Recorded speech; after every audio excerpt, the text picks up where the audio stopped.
chers frères, à tous nos compatriotes résidant à l'étranger. C'est avec émotion que je m'adresse tout particulièrement à travers ce message à nos compatriotes vivant à l'étranger, aux membres de cette communauté qui, de toutes les régions du monde, suit et partage avec intensité les préoccupations, les efforts et les espoirs de la nation. Je veux d'abord vous rendre hommage à tous, Algériennes et Algériens, qui, en dépit de l'éloignement, communiez sans cesse avec le pays dans l'amour de la patrie. Une communion qui vous avait fait éprouver douloureusement, durant la période tragique, les affres du déchirement national. Une communion qui, lors de circonstances décisives, vous avait fait affirmer dans un élan qui avait confondu toutes les voix des enfants de ce pays où qu'ils vivent, la condamnation de la violence criminelle et le choix de la réconciliation nationale comme voie de l'avenir, afin de rétablir la paix,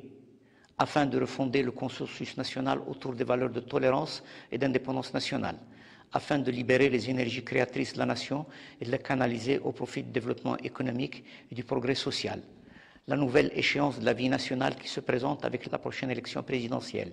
va trouver un pays profondément transformé, un pays largement apaisé, qui se débarrasse progressivement des derniers germes de violence, un pays stabilisé dans ses institutions, un pays qui a recouvré les moyens de la souveraineté économique, un pays traversé par un vaste mouvement de réalisation de toute nature, qui a très sensiblement amélioré le quotidien des citoyens et posé des fondements solides pour asseoir un vaste essor économique. Ce constat ne doit pas cependant minimiser la portée de la consultation à venir et de l'implication de tous en la circonstance.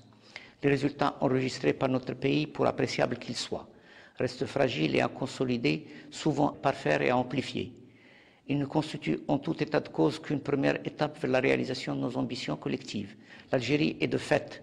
à un moment charnière de son évolution historique et les toutes prochaines années seront à de multiples égards déterminantes pour l'avenir de la nation. Il s'agira de parachever le processus de réconciliation nationale pour ancrer en profondeur le pluralisme et les vertus de tolérance qui en sont les garantes, pour éloigner à tout jamais les spectres de la division et du désordre civil, pour rendre irréversibles les acquis démocratiques et développer l'état de droit au service impartial du citoyen. Il s'agira parallèlement d'accélérer le mouvement de résorption des déficits sociaux de toute nature et de conforter ainsi la cohésion nationale. Il s'agira de capitaliser dans un environnement mondial incertain les avancées dans la refonte du cadre de fonctionnement de l'économie et dans le développement des infrastructures pour préparer l'après-pétrole en engageant à vaste échelle le processus de diversification et de densification du tissu économique. Je sais qu'à l'écoute attentive et passionnée de votre pays et soucieux de son devenir, vous appréciez pleinement l'importance de ces défis et de toutes les exigences qu'ils comportent. Je suis persuadé que vous aurez à cœur de témoigner de votre attachement et de votre volonté d'implication en prenant part en toute responsabilité, en toute liberté et en toute transparence au scrutin présidentiel qui engagera l'avenir commun. Pour ce qui me concerne, et répondant aux innombrables sollicitations de mes compatriotes, j'ai, comme vous le savez, cru devoir poursuivre ma tâche et dans ce cadre, j'ai proposé au suffrage du peuple algérien, à votre suffrage à vous, un programme d'action que j'estime être à la mesure de tous les enjeux de la période à venir. Dans les actions à mettre en œuvre au cours de ces prochaines années, les questions relatives spécifiquement à la communauté vivant à l'étranger trouvent toute leur place ou toute la place qui leur revient. Une place légitime, d'abord s'agissant d'une partie intégrante de la nation, mais aussi une place qui tient compte du formidable potentiel de capacité de tout type qu'elle recèle et de sa disponibilité si souvent manifestée à contribuer par tout moyen utile au développement, au progrès et au rayonnement de son pays. C'est ainsi que le renforcement et l'extension de nos représentations consulaires devra être poursuivi pour vous assurer une meilleure protection, une meilleure assistance pour l'exercice de vos droits et pour faciliter davantage vos démarches administratives. Parallèlement, le développement de nos liaisons aériennes qui ont déjà été élargies, y compris vers l'Amérique du Nord et l'Asie, ainsi que la modernisation de leur gestion, devrait contribuer à améliorer les conditions de vos déplacements vers votre pays. La mise en place d'un conseil consultatif de la communauté algérienne devra constituer un moyen privilégié pour tisser ou raffermir les liens entre les Algériens à l'étranger. Cette structure offrira par ailleurs un cadre approprié à l'implication des Algériens, à leur concertation et à l'expression de leur solidarité, tout en favorisant l'aide de l'État à leur côté pour ce qui est notamment de l'ouverture d'écoles ou de classes d'enseignement, de la mise en place des moyens de pratique de leur religion, ou encore de la mise sur pied et de l'animation d'activités permettant de garder le lien culturel avec leur pays. Sur un autre plan, l'Algérie, qui s'engage dans une phase qualitative de son développement, est déterminée à favoriser pleinement la contribution des talents et des compétences de ses enfants à l'étranger à son effort de développement technologique et de diversification économique.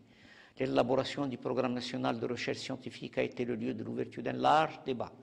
auquel se sont associés des centaines de scientifiques algériens établis à l'étranger. Dans le prolongement de cette initiative, un cadre juridique adéquat devrait être mis en place prochainement pour permettre la participation des compétences algériennes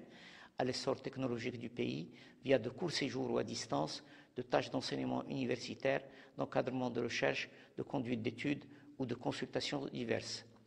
Notre pays, qui doit impérativement œuvrer à une diversification économique compétitive, est déterminé par ailleurs à promouvoir les conditions favorisant l'association des Algériens de l'étranger et de leur capacité entrepreneuriale à ce processus. Dans cette perspective, les canaux de mise à disposition de l'information économique devront être développés et modernisés. Dans cette perspective encore, les chambres nationales et régionales de commerce, d'agriculture et d'industrie devront s'ouvrir à l'adhésion d'entrepreneurs algériens opérant à l'étranger, cependant que les banques algériennes seront appelées à établir des succursales dans les pays d'accueil de notre émigration. Chers compatriotes résidant à l'étranger, ayant apporté à travers le monde l'image de l'Algérie, vous aviez durant de longues années ressenti avec humiliation l'abaissement de notre pays en proie à une dérive douloureuse. Depuis cette période, grâce à la volonté de tous, notre pays s'est redressé. Aujourd'hui, il a encore besoin de tous pour conforter son rétablissement et prendre un essor décisif. La consultation électorale du 9 avril prochain doit être pour les Algériennes et les Algériens où qu'ils résident l'occasion de manifester par un suffrage libre et quel que soit le sens de leur vote, la volonté d'implication civique qui constitue le meilleur rempart contre toutes les dérives et le gage des succès futurs. Je suis persuadé que vous répondrez à l'appel du devoir national et je vous renouvelle mes salutations fraternelles.